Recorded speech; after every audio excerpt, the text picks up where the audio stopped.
Chaque semaine, découvrez le parcours d'une prof de yoga pour vous montrer l'immensité des possibilités dans le monde du yoga. Pour ne rien manquer des nouveaux épisodes à venir, n'hésitez pas à vous inscrire à ma newsletter. Hello Inès, je suis ravie de te retrouver aujourd'hui pour ce nouvel épisode du podcast Le yoga dans nos vies, où tu vas pouvoir nous raconter un petit peu ton parcours avec le yoga et tout ce qui l'entoure. Coucou Alexane, je suis ravie de faire partie de cet épisode. Alors, première question, quand est-ce que tu as rencontré le yoga et comment ça s'est passé?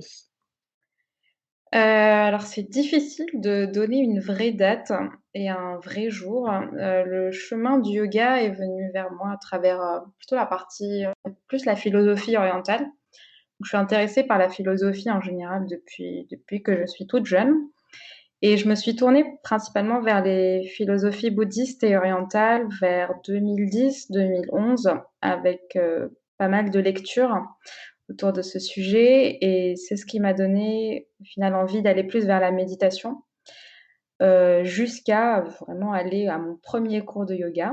Donc le yoga à l'époque, c'est pas du tout le yoga qu'on connaît aujourd'hui avec la partie posturale qui est vraiment fondamentale dans les cours. C'était plus en fait des cours de yoga tournés autour de la respiration, de la méditation, de très peu de postures en restant dans les postures. Donc c'est pas la partie posturale qui m'avait intéressée à l'époque, la partie méditative et c'est comme ça que j'ai connu ou que j'ai commencé le yoga. Après c'était assez donc j'étais pas du tout régulière, j'y allais de temps en temps parce que ça me faisait du bien et parce que c'est quelque chose que j'aimais bien, mais sans savoir pourquoi. Jusqu'au jour en 2015 où j'ai décidé de vraiment aller à un cours de Vinyasa. Vinyasa, Hatha, Ashtanga, enfin une pratique beaucoup plus posturale. Et là, c'était sur Paris. Donc, j'avais changé de ville entre-temps. Et donc, c'est là que j'ai découvert, on va dire, tout ce côté beaucoup plus moderne. Et voilà. Et ça t'a plu? Qu'est-ce qui s'est passé? Bah, en fait, ça m'a plu, mais je savais pas pourquoi, en fait. Enfin, ça me faisait du bien. C'était vraiment ça. C'est j'arrivais à un cours, je sortais du cours, je me sentais bien et je comprenais pas ce qui s'est passé entre-temps. Et voilà, avec la répétition, on va dire, bah, j'ai envie de comprendre un peu plus. Et c'est ce qui m'a motivée, en tout cas, à me former et à découvrir, en tout cas, cette pratique un peu plus en profondeur. Parce qu'à la base, tu aimes bien, en connaître vraiment davantage sur, les pratiques qui te passionnent, qui te font du bien, et tu très, pas enfin, à la toute base, tu es très cartésienne, on va dire. Ton parcours, il est plutôt scientifique. En effet, et c'est un peu ce côté scientifique qui me pousse à aller chercher un peu plus loin à chaque fois. Chaque fois que je découvre un nouveau truc, j'ai envie de vraiment creuser au maximum pour justement savoir ce que je suis en train de faire aussi. Et enfin, oui, j'ai toujours été comme ça en fait. Et ben, on le voit aussi avec la danse, où je suis pas justement restée au stade hobby. J'essaie vraiment d'aller aussi beaucoup plus loin en essayant d'explorer plusieurs formations. Et donc, le yoga est arrivé après la danse et bien après tes études, d'ingénieur. Est-ce que tu peux nous parler un petit peu de ce parcours-là, de ce parcours ingénierie et danse? Oui, en fait, oui, donc comme je l'ai dit, j'ai un parcours très scientifique, mais en même temps, j'ai toujours eu un côté artistique depuis que je suis toute petite. Donc j'ai été un peu dans la photographie, beaucoup dans la peinture, donc beaucoup dans la danse aussi, jusqu'à on va dire début vingtaine. Début vingtaine, voilà, j'ai décidé plutôt de me lancer vraiment dans la danse de manière beaucoup plus professionnelle et plus approfondie. Et donc, c'était pendant mon école d'ingénieur, parce que j'avais fait 2 ans de prépa avant. Et donc, j'ai toujours eu les deux côtés, vraiment art et sciences. Et l'art, quelque part, me faisait sortir de ce côté cartésien, en fait. Et c'est ce qui me faisait du bien. C'est vraiment ce côté où je pouvais me lâcher complètement, il n'y avait pas de raisonnement, il n'y avait pas d'analyse. C'est vraiment une forme de lâcher prise pour moi. Et voilà, et aujourd'hui, je trouve qu'au début, c'était vraiment un équilibre dans ma vie. Et aujourd'hui, avec le yoga, c'est vraiment une autre dimension qui s'installe. Et donc, tu t'es formée en quelle année en yoga? 2015, tu as découvert ou... En fait, oui, 2015, j'ai découvert et ensuite, j'ai fait ma formation avec Clotilde Swartley entre 2018 et 2019. D'accord. Une Et, formation. et depuis, tu enseignes le yoga, du coup, dans des studios Ouais, en fait, au début, j'ai commencé à enseigner le yoga en même temps que la formation parce que Clotilde me disait qu'il fallait commencer à enseigner dès les premiers week-ends. Et j'ai commencé à enseigner principalement à mes élèves de danse qui étaient très intéressés. Et donc, du coup, c'était avec la mairie de Paris, donc dans le centre dans lequel je donnais mes cours de danse. Et j'ai commencé comme ça au début. Ensuite, la première année après ma certification, on va dire, j'ai continué dans ce centre-là. Et également avec Yose, donc je pense que tu connais. C'est en fait c'est une entreprise qui donne des cours de yoga un petit peu partout sur Paris, dans plusieurs salles justement mises à disposition par la mairie ou par les écoles. Ah, super. Ok. Donc il y en a un petit peu partout. Donc j'ai commencé avec eux aussi. Et ensuite, le yoga a pris de plus en plus de place parce que du coup, la première année, j'avais que 2 cours par semaine. Et là, depuis, en fait, le confinement, j'ai enchaîné avec une formation yin yoga aussi entre-temps avec Amélie Anony, donc en début d'année. Et depuis le confinement, en fait, le yoga s'est installé de plus en plus dans mon quotidien. Déjà, j'ai commencé à donner pas mal de cours en ligne. Et petit à petit, donc aujourd'hui, je suis pratiquement à 4-5 cours par semaine, dont justement un cours avec Yose, non, 3 cours avec Café Home, et aussi des cours avec Karma Project, qui est Mm. un collectif aussi que j'ai créé avec un certain nombre de professeurs de yoga. Et ce collectif est plutôt sur la voie du karma yoga. Donc, on va donner des cours de yoga et de fitness aussi sur donation.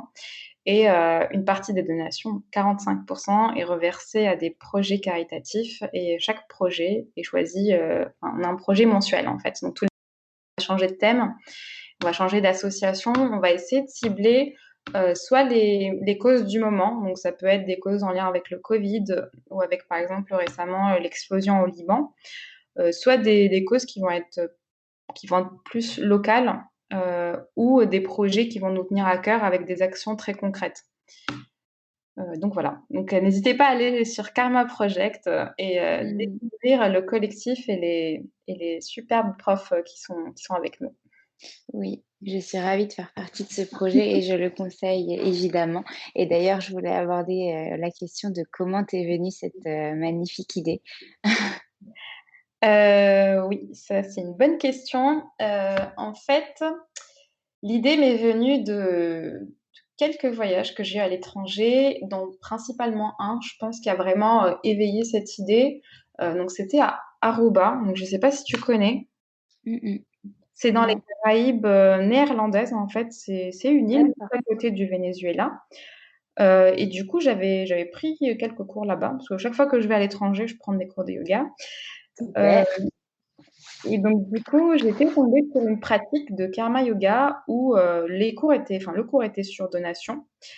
C'était dans un studio de yoga. Donc, le cours était sur donation et là, pour le coup, c'était toutes les donations qui étaient reversées à une association locale. Et ils faisaient ça toutes les semaines.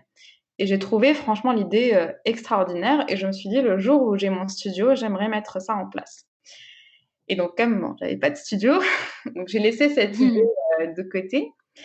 Et ensuite, avec le confinement, c'est vrai que la pratique en ligne, c'est un peu plus démocratisé. Et du coup, je me suis dit, ben, c'est un bon moyen de lancer le concept avec très peu de frais. Parce que au final, on avait juste besoin d'un compte Zoom. Il y avait besoin d'une équipe de professeurs qui sont aussi dans cette voie et qui ont envie de partager en fait cette philosophie de karma yoga où vraiment l'action est désintéressée, où le yoga, on se fait du bien en pratiquant, mais pourquoi ne pas faire du bien aux autres également. Donc l'idée, elle est née de là, et voilà, donc j'avais contacté certaines connaissances qui étaient intéressées par le projet, et puis ça s'est mis en place petit à petit. Et aujourd'hui, bah, ça fait 3 petits mois qu'on existe et on va bientôt se transformer en association. C'est trop, trop génial. Un beau projet et vraiment, j'espère que ça prendra plus d'ampleur au fur et à mesure du temps, mais surtout qu'on arrivera à toujours donner et apporter ce bien-être aux gens comme on aime le faire. En tout cas, merci d'avoir créé ce projet, ce très beau projet. Pour la suite de ton parcours, donc en ce moment, il y a Karma, tu donnes des cours de yoga, tu donnes des cours de danse et tu as un travail à temps plein en tant qu'ingénieur. Comment tu fais pour coupler tout ça dans ta vie et à quoi tu songes pour ton futur?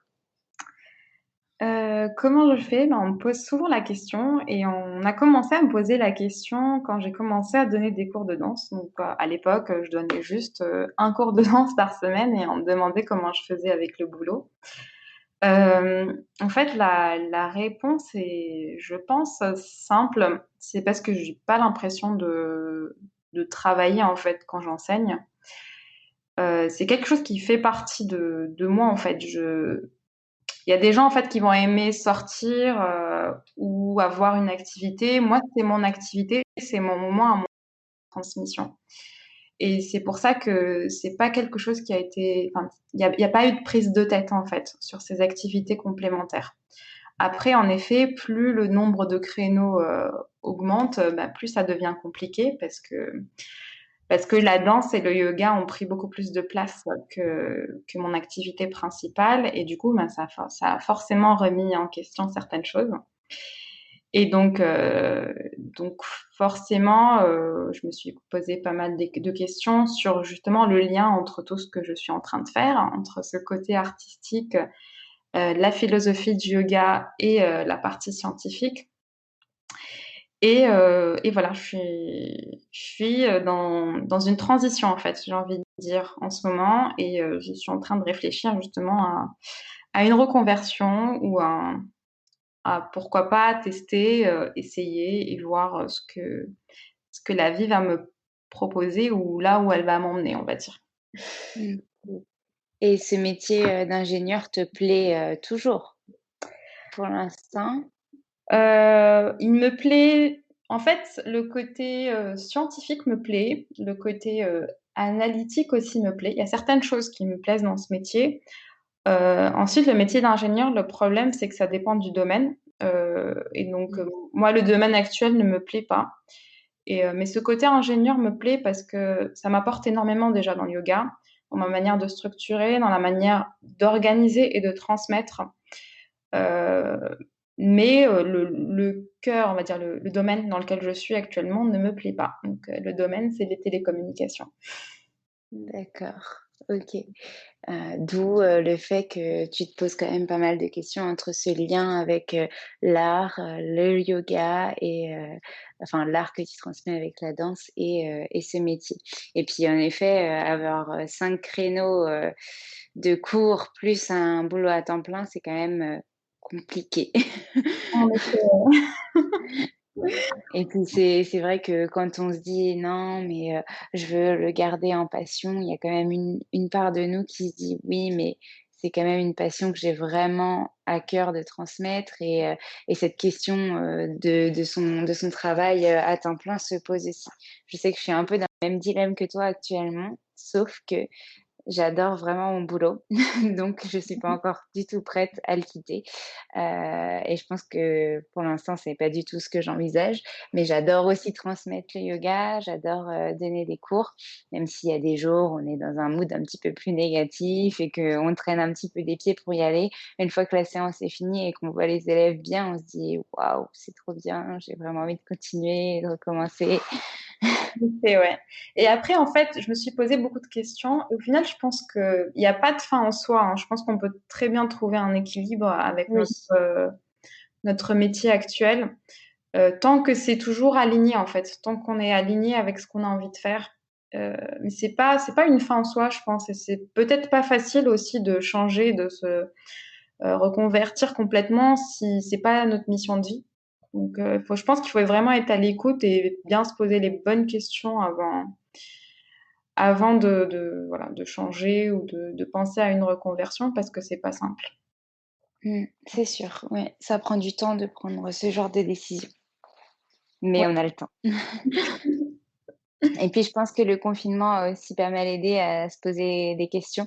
Peut-être que toi, ça t'a aidé à réfléchir aussi sur ce que tu voulais, faire, plus tard et ce que tu avais envie pour ton futur proche ou lointain?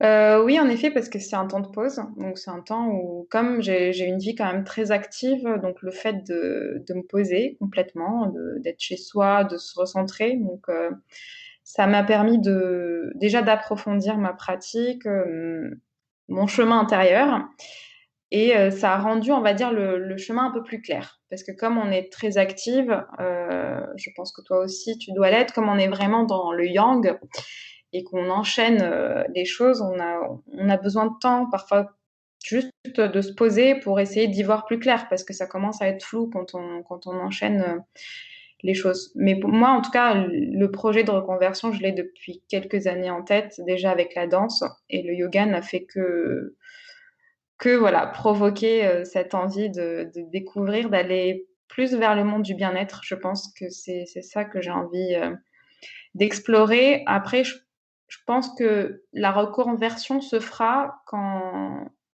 Je sais pas encore si le monde, enfin, si j'arriverai à lier business et bien-être. Et c'est ça la question que je me pose aujourd'hui.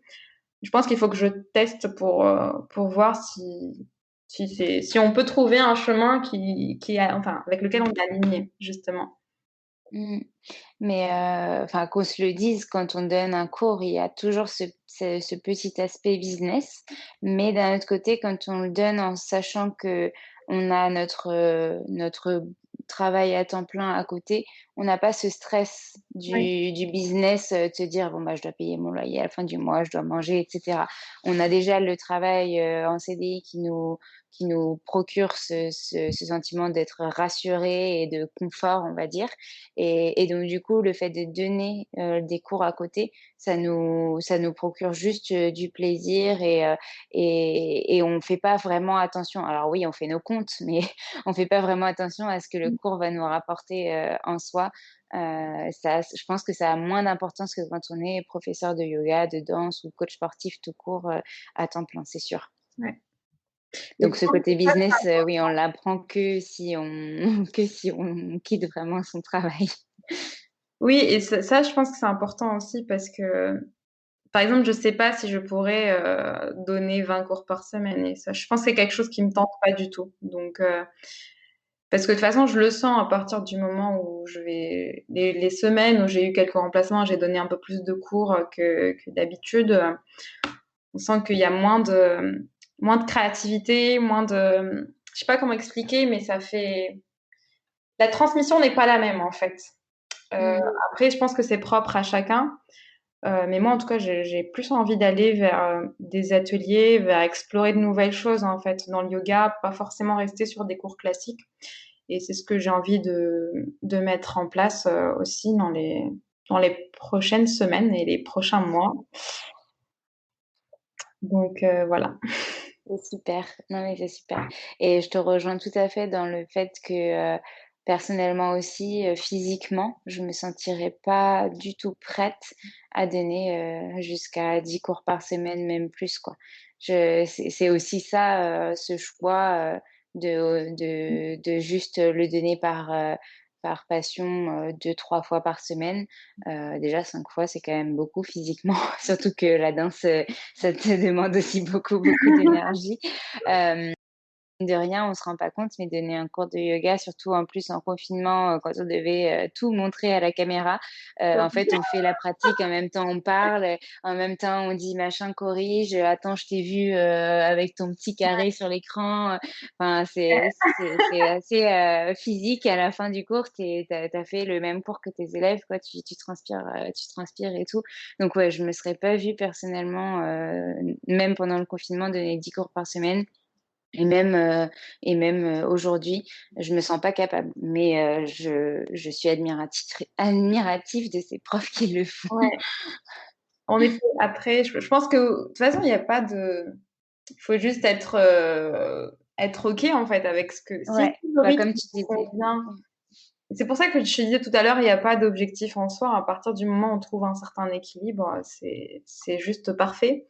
Et donc l'équilibre aussi à trouver entre yoga et en faire un business, c'est ce truc-là. C'est ça qui est difficile en fait. C'est de trouver ce bon équilibre qui te permet de rester dans le chemin du yoga et en même temps de pouvoir gagner ta vie et en vivre. Mmh. Oui, parce que c'est quand même une vraie question qu'on aborde quand même, relativement souvent ces derniers temps, du fait du Covid. C'est quand même une vraie question de se dire: «OK, est-ce que je vais pouvoir vivre sereinement, sans me paniquer chaque mois et cetera?» Si, c'est génial de pouvoir vivre de sa passion, mais est-ce que c'est vraiment faisable, aujourd'hui et cetera? Donc Ouais. se poser les bonnes questions et comme tu disais, se sentir vraiment aligné avec ce qu'on fait, et c'est enfin franchement, c'est un chemin très long, je pense, de toute une vie. D'accord avec toi, Alexandre. C'est vraiment, ça prend du temps en fait. Faut pas essayer d'aller vite. Faut laisser les choses venir en fait. Et c'est un peu ma philosophie quand tu me disais tout à l'heure comment tu fais pour tenir.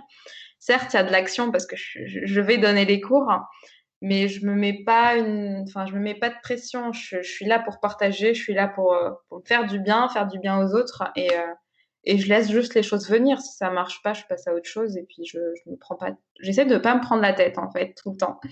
Mmh, et tu Et as bien raison. ça aide Ça parce que du marche. coup, le mental ne prend pas le dessus.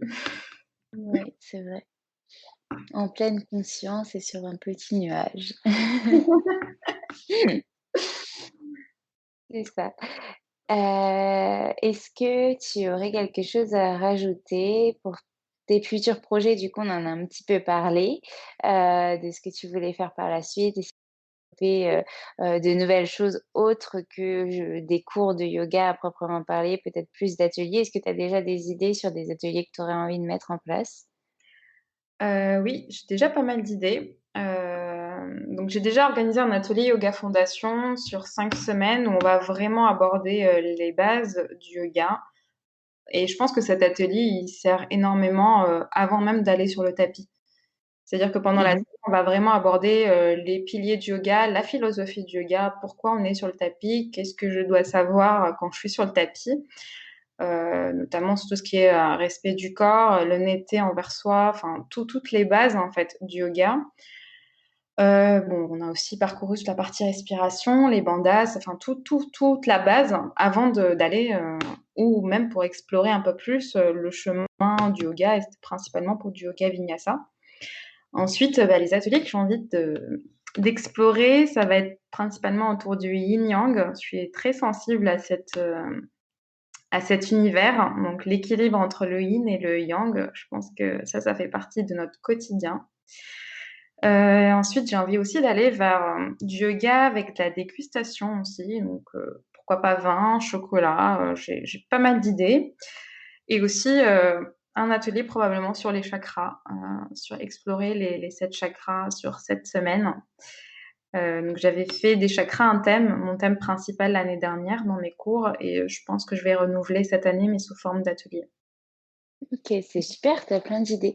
Si tu, veux développer des ateliers, vin et yoga, il y a, Gwenna qui est passée dans ce podcast aussi en organise et je pense qu'elle serait ravie d'échanger avec toi à ce sujet, parce que ça la passionne totalement. Peut-être que tu la connais déjà. Oui, je la connais. On va en parler, on va pas parler, mais justement, elle donne des cours là où je donne des cours, donc à Café Home. D'accord, OK. Bon, bah, comme quoi les grands esprits se rencontrent. Donc voilà. Super, trop bien. Est-ce que tu aurais quelque chose à rajouter pour, terminer ou quelque chose qu'on n'a pas du tout abordé, qu'on a oublié d'aborder, que j'ai pas posé la question ou quoi et que tu aimerais vraiment dire dans ce podcast? Il y aura de la nouveauté de mon côté, donc j'ai vraiment un projet qui risque de se concrétiser dans les semaines ou dans les mois à venir. Donc justement pour finir, on va dire, sur cette notion de reconversion, de trouver le chemin qui va nous permettre d'être un peu plus alignés. Donc dans les mois à venir, je pense que je vais tester, explorer ce chemin parce que j'ai trouvé une voie qui peut m'y emmener. Je pense que je t'en parlerai dès que ce sera concret.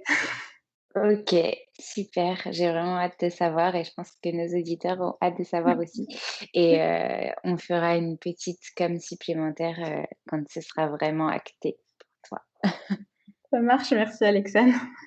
Est-ce que tu as envie de faire passer un tout petit message à tes élèves ou à ceux qui nous écoutent?